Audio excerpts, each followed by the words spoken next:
Hello साथियों, नमस्कार। स्वागत है आप सभी का। कैसे हैं आप सब? उम्मीद करते हैं आप सभी बड़े अच्छे होंगे। दोस्तों, आज की इस वीडियो में हम बात करेंगे भारत में प्रथम 50 महत्वपूर्ण सवाल जो आपके एग्जाम के लिए बेहद जरूरी हैं। पहले कई बार पूछे गए हैं और आपकी आगामी जो भी परीक्षाएं हैं सब में पूछे जाने के लिए दावेदार है। तो कहानी को स्टार्ट करते हैं। 1 नंबर सवाल से आगाज करते हैं। पहला सवाल रहेगा, भारत की प्रथम महिला राजदूत कौन मानी जाती हैं? भारत की पहली महिला राजदूत के रूप में आप किसको जानते हैं? तो यहाँ पे जो आपका आंसर होगा वो आपका उत्तर होगा विजय लक्ष्मी पंडित। ये विजय लक्ष्मी पंडित जो हैं ये भारत के पहले प्रधानमंत्री पंडित जवाहरलाल नेहरू की बहन मानी जाती हैं। इनका जन्म 18 अगस्त 1900 को प्रयागराज में हुआ था। इनकी मृत्यु 1 दिसंबर 1990 को देहरादून में हुई थी। और बड़ा इंपॉर्टेंट योगदान है इनका देश के लिए, जिसके लिए आप इनको जानते हैं। तो यहाँ पे आपका जो आंसर हो जाएगा वो क्या हो जाएगा भाई? वो आपका विजय लक्ष्मी पंडित, जो आपको दिमाग में ठीक तरीके से रखना है। ये आपका पहला यहाँ पे टिक कर देते हैं। और आपको जो भी आंसर पता हो, जो भी उत्तर आते हो, वो नीचे कमेंट बॉक्स में जरूर बताएं, जिसका लाभ आप सबको मिले। नेक्स्ट, हिंदी भाषा का प्रथम समाचार पत्र कौन सा माना जाता है?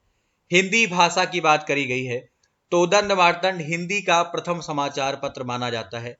यहां पर आप इसे देख भी पा रहे होंगे, उसमें लिखा भी है जो आपके सामने क्लियर है।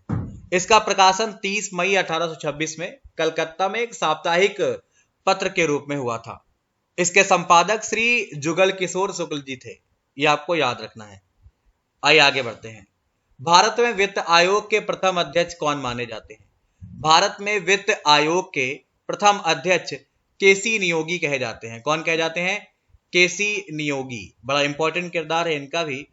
और इनके विषय में आपको अगर हम बता दें तो 22 नवंबर 1951 को नियोगी को भारत के राष्ट्रपति के द्वारा भारत के पहले वित्त आयोग के अध्यक्ष के रूप में बनाया गया था। यह आपको याद रखना है, केसी नियोगी से। अगला सवाल रहेगा, नई दिल्ली स्थित राष्ट्रपति भवन में रहने वाला प्रथम व्यक्ति कौन था? तो ध्यान रखिएगा, इसका जो निर्माण है, राष्ट्रपति भवन के बारे में बात करेंगे, 1912 में स्टार्ट हुआ और 1931 में इसका निर्माण पूरा हुआ। समझ गए भाई? इसका वास्तुकार एडविन लैंडसियर लुटियंस माना जाता है। और 1931 में इसके उद्घाटन के बाद लॉर्ड इरविन राष्ट्रपति भवन में रहने वाला पहला व्यक्ति माना जाता है। तो यहां पे आपको जो टिक करना है वो क्या करना है? वो इरविन करना है। बहुत ज्यादा आपके लिए क्या है? जरूरी है, इंपॉर्टेंट है, जो आपको याद रखना है। अंटार्कटिका पर पहुंचने वाली प्रथम महिला कौन मानी जाती है? मेहर मूसा अंटार्कटिका पर पहुंचने वाली प्रथम महिला मानी जाती हैं। मेहर मूसा 1977 में अंटार्कटिका पहुंची थी। तो यहां पे जो आपका आंसर होगा वो क्या होगा भाई? वो आपका मेहर मूसा होगा, जो आपको अच्छे से दिमाग में रखना है, भूलना नहीं है। अगला सवाल रहेगा, उत्तरी ध्रुव पर पहुंचने वाली प्रथम महिला कौन मानी जाती है? तो उत्तरी ध्रुव पर पहुंचने वाली पहली महिला के रूप में आप प्रीति सेन गुप्ता का नाम लेते हैं। यहां पे आपको आंसर क्या टिक करना है? प्रीति सेन गुप्ता। आपके लिए काफी महत्वपूर्ण भी है, आपको याद भी रखना है। समझ गए भाई? इनका जन्म 17 मई 1944 को हुआ था और अहमदाबाद, गुजरात में। ठीक है, ये उत्तरी ध्रुव पर पहुंचने वाली प्रथम भारतीय महिला है। अगला सवाल रहेगा, भारत का प्रथम परमाणु केंद्र कौन सा माना जाता है? भारत का प्रथम परमाणु केंद्र कौन सा माना जाता है? तो उत्तर हो जाएगा तारापुर। और यह आपके लिए बहुत ज्यादा इंपॉर्टेंट है। इसके विषय में थोड़ी जानकारी हम आपको दे दें तो वर्ष 1969 में इसे महाराष्ट्र के तारापुर में स्थापित किया गया। और बाकी आप सब जानते हैं, भारत में प्रथम परमाणु विद्युत संयंत्र की स्थापना यूएसए की सहायता से की गई थी। याद रखिए। भारत का प्रथम समाचार पत्र कब प्रकाशित किया गया था? भारत का प्रथम समाचार पत्र जो है कब प्रकाशित किया गया था? तो याद रखिएगा, 1780 में किया गया था। यह भी आपके लिए इंपॉर्टेंट है और आप इसे भी अच्छे से याद रखें। देश के पहले अखबार को जेम्स हिक्की ने 1780 में कोलकाता से निकाला। इसका नाम बंगाल गजट था। अंग्रेजी में निकाले गए इस अखबार को द कलकत्ता जनरल एडवर्टाइजर और हिक्की गजट के नाम से भी जाना गया। नेक्स्ट, भारत की प्रथम मिसाइल कौन सी मानी जाती है? भारत की प्रथम मिसाइल आप किसे मानते हैं? तो पृथ्वी का नाम याद रखिएगा, ये आपके लिए इंपॉर्टेंट है, आपको याद भी रखना है। पृथ्वी मिसाइल भारत के द्वारा स्वदेशी निर्मित जमीन से जमीन पर मार करने वाली मिसाइल है। फरवरी साल 1988 को भारत ने पहली बार पृथ्वी मिसाइल का ही सफलतापूर्वक परीक्षण किया था। ये भारत की पहली मिसाइल कही जाती है। भारत में पहली बार रेल कब चली थी? आपको मालूम है 16 अप्रैल 1853, यानी कि यहाँ पे ए आपको टिक करना है। पहली बार हमारे यहाँ पे ट्रेन चलाई गई थी। ये मुंबई से ठाणे 34 किलोमीटर के लिए चली थी। इस समय भारत का गवर्नर लॉर्ड डलहौजी हुआ करता था। नेक्स्ट, भारत में प्रथम जनगणना कब हुई थी? भारत में पहली जनगणना 1872 में हुई थी, 1872 में हुई थी, जो आपको अच्छे से याद रखना है, बहुत ज्यादा आपके लिए इंपॉर्टेंट है। हालांकि देश में पहली सही जनगणना 1881 वाली मानी जाती है। 1872 में जो जनगणना हुई थी वो लॉर्ड मेयो के टाइम पीरियड में हुई थी। इसे पूर्ण जनगणना का दर्जा नहीं दिया गया। इसके बाद आगे चल के 1881 में जो आपकी पूर्ण जनगणना हुई, इसे वास्तविक जनगणना माना गया। तो आप इसे अच्छे से याद रखिए। भारत की पहली नदी घाटी परियोजना कौन सी मानी जाती है? भारत की पहली नदी घाटी परियोजना के रूप में आप दामोदर नदी घाटी परियोजना को मानते हैं। इसे 7 जुलाई 1948 में स्टार्ट किया गया था और यह भारत की पहली बहुउद्देशीय नदी घाटी परियोजना कही जाती है। समझ गए भाई? भारत में स्थापित प्रथम राष्ट्रीय उद्यान आपको बताना है। तो भारत का पहला राष्ट्रीय उद्यान 1936 में उत्तराखंड में स्थापित किया गया था और उस समय इसका नाम था हैली नेशनल पार्क। बाद में इसका नाम 1957 में चेंज कर दिया गया और रख दिया गया जिम कॉर्बेट नेशनल पार्क। इसकी स्थापना बंगाल टाइगर के संरक्षण के लिए की गई थी, याद रखिए। भारत में सर्वप्रथम हवाई डाक सेवा कब शुरू हुई? भारत की पहली हवाई डाक सेवा जो इलाहाबाद से नैनी के बीच 18 फरवरी 1911 में हुई थी, यह विश्व की भी पहली हवाई डाक सेवा कही जाती है। तो 1911 हल्के में ना लेना, इंपॉर्टेंट है। समझ गए बच्चा? चलिए आगे बढ़ते हैं। अगला सवाल, भारतीय वायुसेना का विमान अकेले उड़ाने वाली पहली महिला पायलट कौन मानी जाती हैं? तो फ्लाइंग लेफ्टिनेंट हरिता कौर देवल। इनका टाइम पीरियड 10 नवंबर 1971 से 24 दिसंबर 1996। ये भारतीय वायुसेना में पायलट थी। समझ गए भाई? और ये ऐसा करने वाली, अकेली उड़ान भरने वाली पहली महिला पायलट मानी जाती हैं। तो हरिता कौर देवल आपको यहाँ पे चेक कर लेना है और ये आपके लिए काफी इंपॉर्टेंट है, आप इसे याद भी रखिए। नेक्स्ट, भारत में प्रथम फिंगरप्रिंट ब्यूरो की स्थापना कहां पर हुई थी? भारत का पहला फिंगरप्रिंट ब्यूरो 1897 में कलकत्ता में स्थापित किया गया था। यह दुनिया की भी पहली फिंगरप्रिंट ब्यूरो मानी जाती है। तो यहाँ पे आपका कोलकाता, और याद रखिएगा 1897 आपके लिए बहुत इंपॉर्टेंट रहेगा। भारत में प्रथम आणविक परीक्षण कब किया गया था? भारत में प्रथम आणविक परीक्षण जो है वो आपको मालूम है कहां पर किया गया था? ये आप सब कमेंट बॉक्स में अगर चाहें तो बता सकते हैं।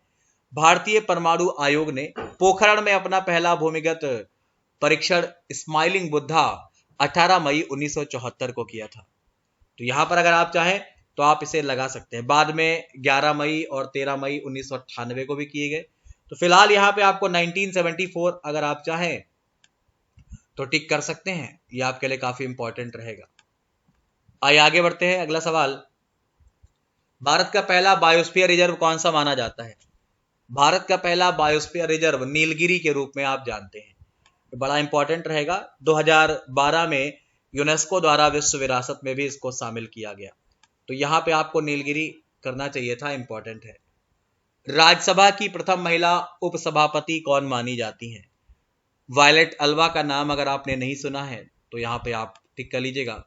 इनका जो टाइम पीरियड है 24 अप्रैल 1908 से लेकर 20 नवंबर 1969 तक माना जाता है इनका जन्म और मृत्यु का समय। ये एक भारतीय वकील, पत्रकार और राजनीतिक मानी जाती हैं। ये राज्यसभा की पहली महिला उपसभापति मानी जाती हैं। माउंट एवरेस्ट फतह करने वाली प्रथम भारतीय महिला कौन थी? बछेंद्री पाल का नाम आप बचपन से पढ़ते आ रहे होंगे, छोटी किताबों में भी आपने इनका नाम बड़े ही साहस और धैर्य के साथ पढ़ा होगा। तो यहाँ पे आपका उत्तर बछेंद्री पाल, और ये माउंट एवरेस्ट की चढ़ाई करने वाली पहली भारतीय महिला हैं। सन 1984 में इन्होंने माउंट एवरेस्ट फतेह करी थी। ये एवरेस्ट की ऊंचाई को छूने वाली दुनिया की 5वीं पर्वतारोही भी मानी जाती हैं। आइए आगे बढ़ते हैं। भारत रत्न प्राप्त करने वाली प्रथम भारतीय महिला कौन मानी जाती है? तो भारत रत्न प्राप्त करने वाली प्रथम भारतीय महिला इंदिरा गांधी मानी जाती हैं। इनका जन्म 19 नवंबर 1917 प्रयागराज में हुआ था। इनकी मृत्यु 31 अक्टूबर 1984 नई दिल्ली में हुई थी। 1971 में भारत रत्न सम्मान इन्हें दिया गया। बड़ा इंपॉर्टेंट है, ये भारत की पहली महिला प्रधानमंत्री भी कही जाती हैं। प्रथम भारतीय महिला जिसने नोबेल पुरस्कार जीता, आप नाम जानते होंगे, इंदिरा गांधी, मदर टेरेसा, विजयलक्ष्मी पंडित और महादेवी वर्मा। उत्तर हो जाएगा मदर टेरेसा। बड़ा इंपॉर्टेंट किरदार है मदर टेरेसा का, जिनके विषय में आप सब बड़े अच्छे से जानते होंगे। इनका जन्म 26 अगस्त 1910 में हुआ था। इनकी मृत्यु 5 सितंबर 1997 की मानी जाती है। इन्हें नोबेल शांति पुरस्कार 1979 में दिया गया। इनको भारत रत्न सम्मान 1980 में दिया गया। बड़ा इंपॉर्टेंट है, आप इसे याद रखेंगे। 1948 में इन्होंने अपनी इच्छा के अनुसार हमारे देश की नागरिकता ले ली थी। भारत में पहली नियमित जनगणना कब हुई थी? मैंने आपको बताया था 1881 में पूरे भारत में एक साथ नियमित जनगणना कराई गई थी। तो 1881 सही है। और ये टाइम पीरियड किसका था? तो उस समय रिपन भाई साहब थे, लॉर्ड रिपन का टाइम पीरियड था। कई बार पूछा गया है। भारत रत्न प्राप्त करने वाली प्रथम भारतीय महिला संगीतकार कौन मानी जाती हैं? तो याद रखिएगा, नाम है MS सुब्बालक्ष्मी। बड़ा इंपॉर्टेंट नाम है, यहां पर आप इसे चाहें तो लिख सकते हैं।